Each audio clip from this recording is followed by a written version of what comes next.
Uma multidão estava com Jesus e eles estavam ouvindo os ensinos de Jesus, até que, num dado momento, os discípulos o interrompem, dando uma sugestão. Vamos despedir a multidão. Vamos deixar que eles saiam e vão para as vilas, povoados e comprem para si o que comer, ou seja, eles resolvam o seu problema.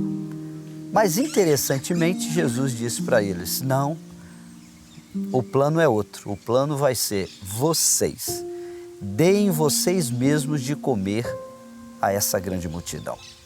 E os discípulos naturalmente não tinham condições, tanto que eles fizeram aquela pergunta, mas nós precisaríamos de X denários, 700 denários, para comprar comida para esse povo. E o interessante é que o que Marcos não conta, João e Mateus esclarecem. João diz que André achou no meio da multidão um rapaz. É esse rapaz que tinha os 5 pãezinhos e os 2 peixinhos.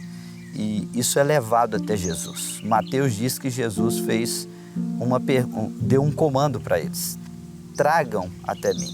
E o ponto é o seguinte, essa história que todos nós conhecemos, ela começa com uma multidão faminta e ela termina com uma multidão satisfeita. Ela começa expressando uma enorme escassez, o que eram 5 pães e 2 peixes para uma multidão de só homens, eram 5.000 homens, e o texto termina com essa mesma multidão satisfeitíssima. Qual foi o ponto de convergência? O que aconteceu nessa história? E o ponto aqui é que o pouco, o insignificante, foi parar nas mãos de Jesus, porque Jesus disse, trazei-nos.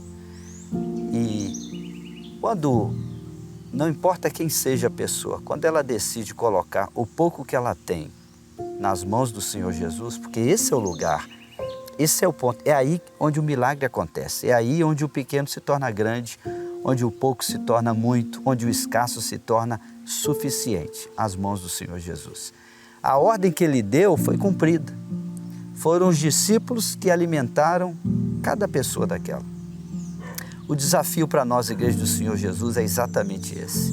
Nós não desprezamos as habilidades, nós não descartamos os dons das pessoas, nós não ignoramos a tecnologia, os recursos, tudo que temos a dispor, tudo isso é muito importante, mas nada substitui um coração entregue nas mãos do Senhor. Esse é o segredo. Ao longo desses 70 anos, pela graça do Senhor Jesus e por pura operação dele, nós estamos conseguindo cumprir a ordem que ele nos deu.